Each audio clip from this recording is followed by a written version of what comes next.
कधीच नाही चुकणार तुमचे फेवरेट टीव्ही शोज झी5 सोबत, तेही एकदम फ्री। सारंग सर, काय नको मला सावली, भूक नाही मला। थोडं घ्या, तुम्हाला बरं वाटेल।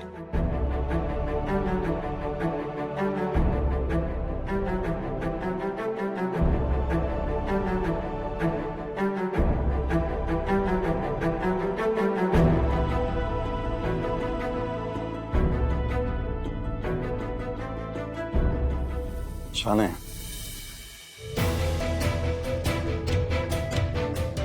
सावली, कॉन्सर्ट नंतर तू खूप शांत शांत दिसतीयस, काय झालं?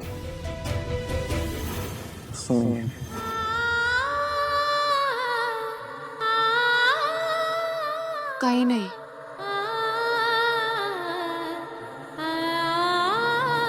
सावली, एक गोष्ट तुला मला सांगायची। आपण आता मित्र आहोत, म्हणून मैत्रीच्या नात्याने तुला ही गोष्ट सांगायची। याचा चुकीचा अर्थ किंवा चुकीच्या पद्धतीने घेऊ नकोस प्लीज। सावली, याआधी मी जेव्हा जेव्हा संकटात अडकलोय ना, तेव्हा तेव्हा एका मुलीने मला मदत केली।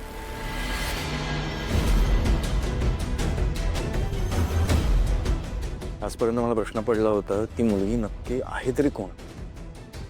आज माझ्या लक्षात आलं, ती मुलगी दुसरी कोणी नसून अस्मिता असावी।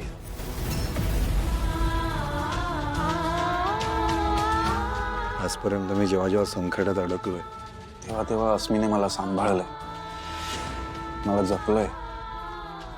माहिती नाही कदाचित हे खरं असेल की खोटं असेल नाही माहिती मला, पण माझा सेन्स मला हेच सांगतोय।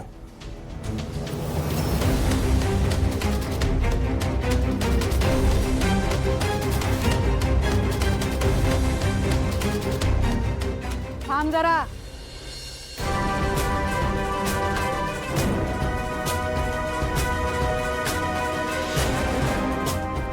काय ग, सारंगच्या खोलीत का गेली होतीस? अमृता वहिनींनी सूप न्यायला सांगितलं होतं। अच्छा, एवढंच कारण की आणखीन काही? मुद्दाम करतेस ना हे सगळं? काय केलं मी? अरे बापरे, आता मलाच विचार मी काय केलं? हा, हे जे काही तुझं चाललंय ते मला कळत नाही असं वाटतंय का तुला? 100 वेळा तुला सांगून सुद्धा माझं अजिबात ऐकत नाहीस। सारंगच्या मागे पुढे करतेस, त्याचं मन जिंकायचा प्रयत्न करतेस, सतत त्याच्या खोलीत काय जातेस। हे सगळे प्रयत्न यशस्वी होणार नाहीयेत हे तुला माहित असून सुद्धा तुझं हे सगळं चाललंय, हो ना? त्याला काय म्हणतात माहितीये ना? पोडगेपणा। सारंग माझा मुलगा आहे, मी ओळखते त्याला। या जन्मात काय, पुढल्या अनेक जन्मात तो तुझ्यावर प्रेम करणार नाही आणि तुला बायकोचा दर्जा तर त्याहूनही देणार नाही। हे तुला माहित असून सुद्धा तू हे सगळं का करतेस? आणि का अजूनही माझ्या घरात राहतेस तू? का? मी माझा पत्नी धर्म निभावते। काय काय काय काय म्हणालीस? परत बोल। काय काय परत बोल? ऐकू नाही आलं मला। काय पत्नी धर्म असं म्हणालीस तू? जे ना आता माझ्या सारंगनीच काय, या घरातल्या कोणीच स्वीकारलेलं नाहीये, कुणाला मान्य नाहीये, तो पत्नी धर्म तू निभावणार आहेस? त्यात काय असेल ग? माझ्या एका प्रश्नाचं उत्तर द्या। सारंगने तुला कधीतरी असं दर्शवलंय का ग की त्याचं तुझ्यावर प्रेम आहे, त्याला तुझी काळजी वाटते, त्याला तू आवडतेस, किंवा तो कधीतरी बायको म्हणून तुझा स्वीकार करेल असं कधीतरी त्यांनी दर्शवलं तुला? नाही ना?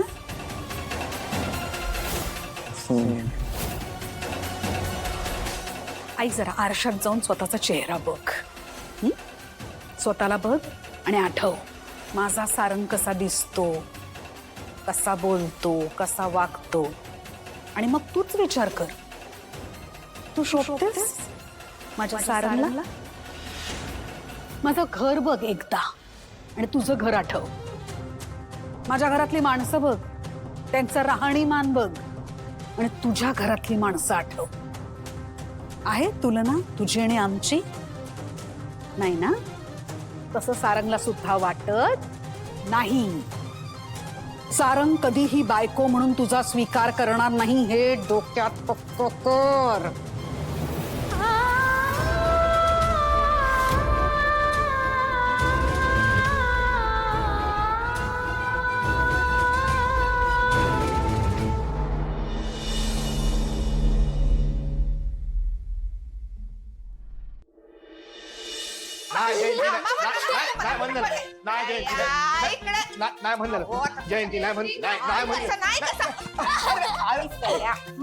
नाही कसं एवढं लावावं लागणार तुम्हाला. जे काय थापायचं असेल ना ते तुझ्या तोंडाला थाप. उगाच माझ्यावर काही प्रयोग करू नकोस. कशाला नको प्रयोग करू? हा अहो पण एवढे छान छान व्हिडिओ बनवतो, त्यात तुम्ही चांगले दिसले पाहिजे ना. माझे हजबंड आहे ना तुम्ही, पती परमेश्वर बेटर हाफ. हा हे लावलं ना त्याची मस्त चमकाल. मी सांगते लोक ना त्या कमेंट मध्ये म्हणतील बी असं जरी गरीबाचं लेकरू तरी आता कसं दिसतंय श्रीमंताचं कोकरू. लाव. नाही नाही नाही नाही मला नको लावूस ते. मला काय श्रीमंत म्हणतो व्हायचं नाही. अगं जयंती लहान आहे का तू? हा हा लहान आहे मी. त्याला बसा इथे. बसा म्हणलं ना वा. नको जयंती. चला. नको जयंती. पहा बरं.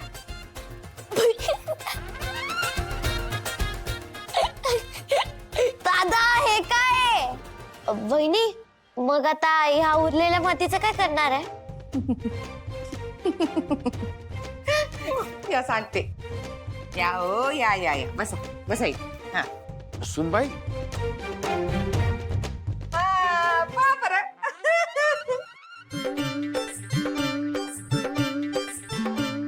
ऐका भारी दिसतोय आपण. हा फेस पॅक काढलात ना एकदम चंद्रासारखे चमकणार बघा तुम्ही. काय जाजूबाई? हे बाई जयंती असं विचार बी करू नको बरं. नाही हो तुमचा विचार नाही करणार मी. अहो तुम्ही तर जातीवंत सुंदरी. तुम्हाला गरज नाही या सगळ्याची. हा या आमच्या पुरतच असू दे. भारी दिसताय पण. आपू भाऊजी आता हा फेस पॅक धुतला ना आपण तिघं बी एकदम भारी दिसणार चंद्रावानी. हा तसं अक्की अन सारंग दाजी बी किती भारी दिसतात ना. ते दोघं जेव्हा एकत्र येतात ना असं वाटतं ते दोघं एकमेकांसाठीच बनले. खरं तुमचं आपू भाऊजी ते एकमेकांसाठी बनलेत की नाही मला माहित नाही हो. पण ना मी तुला एक गोष्ट सांगते. जयंती बास. बाय जयंती वास. थांबते पण मी आता सेल्फी काढते बर का. हा मोबाईल आणते माझा. हा